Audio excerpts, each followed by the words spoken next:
Olha só, vamos falar de um assunto que está ganhando cada vez mais espaço: a solidão. Sabe, aquilo que a gente costumava ver como um problema de cada um, uma coisa pessoal, meio silenciosa, né? Pois é, hoje a conversa é outra.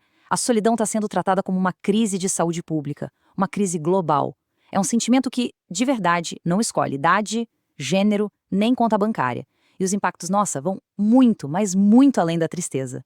E para a gente ter uma dimensão do tamanho do problema, a Organização Mundial da Saúde, a OMS, fez uma comparação que é chocante. O risco para a saúde que o isolamento social crônico causa é o mesmo que fumar 15 cigarros por dia. É isso mesmo, 15. Pensa bem. Isso coloca a solidão ali lado a lado com coisas que a gente já sabe que são super perigosas, como o cigarro e a obesidade. Então, é exatamente por isso que se fala numa verdadeira epidemia. Uma epidemia silenciosa, que vai se espalhando sem a gente perceber. Só que as consequências dela, ah, essas são bem barulhentas. E o pior, perigosas para a saúde e para o bem-estar de todo mundo. E quando a gente olha para os números, a coisa fica ainda mais séria. A própria OMS calcula que 1 em cada 6 pessoas no mundo sofre com solidão. 1 em cada 6. Isso já deixa claro que não é um caso aqui, outro ali. É uma experiência muito, muito comum na nossa sociedade hoje em dia. Agora vamos trazer a conversa aqui para a nossa realidade, para o Brasil. E olha, os dados são preocupantes. Uma pesquisa feita em 2021 pela Ipsos analisou 28 países e adivinha só, o Brasil ficou no topo do ranking da sensação de solidão. 36% das pessoas relataram sentir isso. É um número bem acima da média mundial, o que, com certeza, acende um baita sinal de alerta para a gente por aqui. Ok, a gente já viu que o problema é grande. Mas afinal, o que é solidão? Para a gente entender como lidar com ela, primeiro a gente precisa saber do que estamos falando. E o mais importante, não confundir solidão com simplesmente estar só. E essa diferença é fundamental, viu? Pensa assim, solidão é um sentimento, aquela dor que vem de dentro, uma sensação de vazio, sabe? É quando a gente sente que as nossas conexões com os outros não são, de verdade, não são suficientes. Já a solitude é outra história. É o ato de estar só, muitas vezes porque a gente escolhe. É aquele tempo para se conhecer melhor, para refletir, algo que até filósofos como Montaigne e Rousseau valorizavam. Ou seja, uma pode ser bem destrutiva, enquanto a outra pode até fazer bem. E a solidão não tem uma cara só. Ela pode aparecer de duas maneiras. Existe o que chamam de isolamento emocional, que é a falta daquela pessoa para quem a gente pode contar tudo, sabe? A falta de uma conexão íntima, profunda.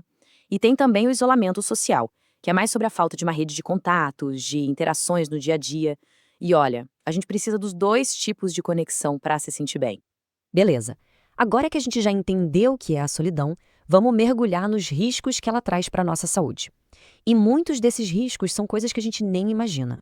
Para começar, um dado da OMS. O isolamento social pode aumentar o risco de desenvolver demência em até 50%. É muita coisa. Pensa que as nossas conexões sociais são como uma ginástica para o cérebro. Sem esse exercício, o declínio cognitivo pode vir bem mais rápido. E não para por aí. O coração também sente o baque.